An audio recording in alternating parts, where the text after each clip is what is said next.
There are 100 IT industries. 100 IT industries may require 100 different areas. But it is not that easy for the institution or university also to incorporate all these requirements in the 3-year syllabi or 4-year syllabi. We have certain basic fundamental courses. Sir, we need to teach them mathematics. We need to teach them physics. We need to teach them chemistry, not only IT. I'm sorry I have taken much of time, but your point is taken. Had you given me some opportunity, perhaps I could have talked on many things. Your point is well taken. I think engineering colleges, to the extent they could do, they're doing their best. And developing country, and it's a process of evolution, sir. It's not overnight. And we have to realize that this is an e-governance conference, so it's primarily on the IT area. So we have invited the IT companies. Maybe when we do another seminar with more diverse participation, we could probably invite other companies. But to the context, I think we are very valid in inviting who we have invited. We go to the next question. Yes. I represent ISECT, which is basically a skill development training network. We have 8,000 franchisees across India, and we primarily focus only on the semi-urban and rural India part of the geography. A couple of things I would like to say and maybe throw it open to some of the panelists. When we talk about communication, we're increasingly talking only about English communication. Whereas what you don't want is tomorrow the entire rural India coming to Hyderabad and Bangalore. You cannot afford that. So what I think one of the things we need to look at is setting up viable industry in tier 2 towns, which is fantastic. What the gentleman here has done in Vizag. We need to do, we need to put an extra focus in setting up industry in tier 2 towns and lower than that, so that, even if you have a skilled Telugu speaking population or a Hindi speaking population, you're able to suitably employ them in these areas. The second thing what I wanted to say is, we train students. We have about 1 lakh students graduating from our networks every year. And these students, those who are in IT, gain a lot of local employment in government and district collectors' offices and things like that. But the students who do courses in electrician's course, welding courses, unfortunately, for us to even help them or aid them in placements, there is no unified body which talks about, non-IT trade, or a body which can help in placing all of these people. So I do wish there were increasingly forums which would, help in placing non-IT traded people, so that increasingly there is a demand to join these programs as well. Yesterday there was somebody who said, he wanted an electrician, he couldn't find one, he applied for an electrical engineer, he got 100 people. So, increasingly we need, we need to find suitable engagements and employments for people so that they're willing to even go and experiment with trades. Not everybody gets to an engineering level. There are a lot of people who drop out. The gross enrollment ratios beyond high school we know how low they are. So a lot of these people just stop at 12th standard. So gaining immediate skills to gain employability, we need to be able to find employment for them. So if somebody could address a part of that issue. So I think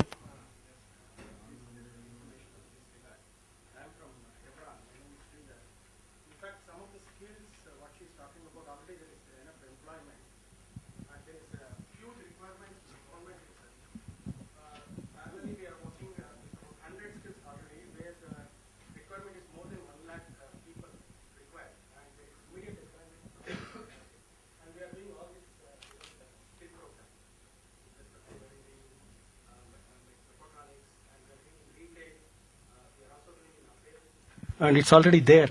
And there is a huge requirement even from the government as well as private sectors.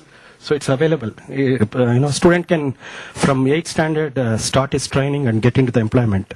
It's a short-term program, and some of them certified by IGNOU also. It's already there. I think one of the areas, can I answer this here? I think 2 areas I want to put in perspective.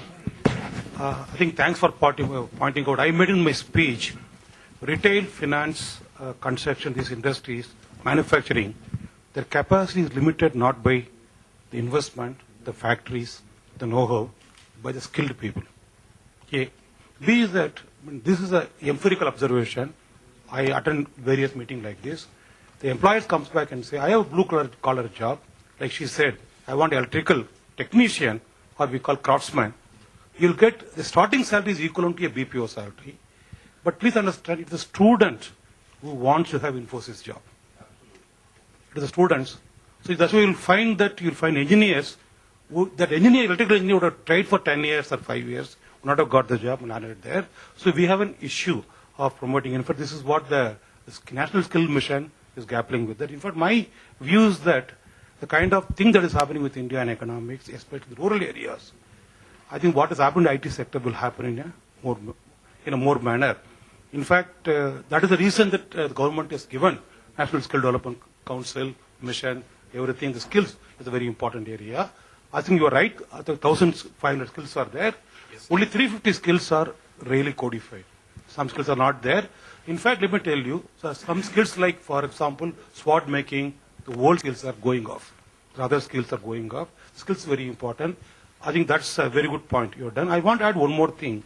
You must know that we can talk about school education you can do. You must know two things. The guys, people, most majority cannot afford schools. Okay? So there are dropouts that's happening. Second thing, within that, most majority cannot afford meals. That's why they don't come to schools. So it's very easy to come and talk about changing the school system. You must know the context. I think this person here has taken the eco one level, lawyer, you will know about this. But same time, India, I want to say one thing. If you compare, you can say the number 700 looks huge. But if you compare the population, 700 is not huge. Okay? So, both in the school system as well as in the college system, what we call the private sector enterprise has made a lot of difference. If we're not done, we will not have the number. And you must also focus on quality. But I think the issue here is that this is done in a very short time. If you see government college or IITs, we're talking about 50 years. And they are in a kind of protected environment where we are wanting people to do. So here we are talking about regulation, governance as a major issue. I think these forums help. But instead of, you must understand from that context, I think India is very unique in the sense that while you have other areas, the private sector in education is not licensed. That's why NIT is there. It is, you can start your education to do whatever experimentation you want. You don't have to get licensed. A lot of private enterprises happened in private schools. There is no private school concept out of India. In India only you have 200,000 private schools. You don't have private school college concept. It may have problems. So you must understand this in this context and work on this. It's not easy to introduce any change, as somebody said also. Let me give an example. It took me about 10 years for NIT to introduce ICT curriculum, awareness curriculum of 10th standard. With all our standing, all our reputation, because there are 31 boards. Each of you have Madaras of board, you have to sit with them and change them. Okay, we work with the public-private partnership with government. We know that. So I think you must know the concept before commenting on it. Mr. Reddy, we need to close it also. Perhaps Yeah, you can just I discuss. take only 2 minutes. No, yes. Let's have the students ask a few questions as well, and after you, Okay. we'll have a few couple of questions from. Give you 5 minutes, not more than Okay, that. so Sorry. after you, we have two questions from the students, and we'll close. I am Professor Surnayana, retired professor from Usmania University. I am the director for Swarna Bharat institutions at Khammam. I have only 2 points to make. Number one, our generation studied alphabets, words and sentences. Today's generation directly are learning sentences. That's the difference between the communication skills. This is first point I want to make. The second point, this is straight away IEG JKC sponsored meet. There was a mention about 14 weeks, 16. We work for 16 weeks per semester, 2 weeks examinations, 36 periods only we work. We still have 5 to 6 periods per week. If the total JKC program is interwoven within these 4 to 5 periods, enough we can get everything done from the students. Thank you. Can we have a couple of questions from the students, and then we'll close? You only have 5 minutes, so make it quick, please. Okay, if you don't have any questions, then we'll close the session. I am representing Government of India, Ministry of Labor. Like somebody was talking about skills, what do you require of the candidate? It's from state, DGT, Ministry of Labor. I am TVLN Rao, representing Government of India, Ministry of Labor and Employment. I had a session at 11:30. I don't want to take much of the time. So there are a lot of government has introduced different schemes which are running across the entire length and breadth of the country.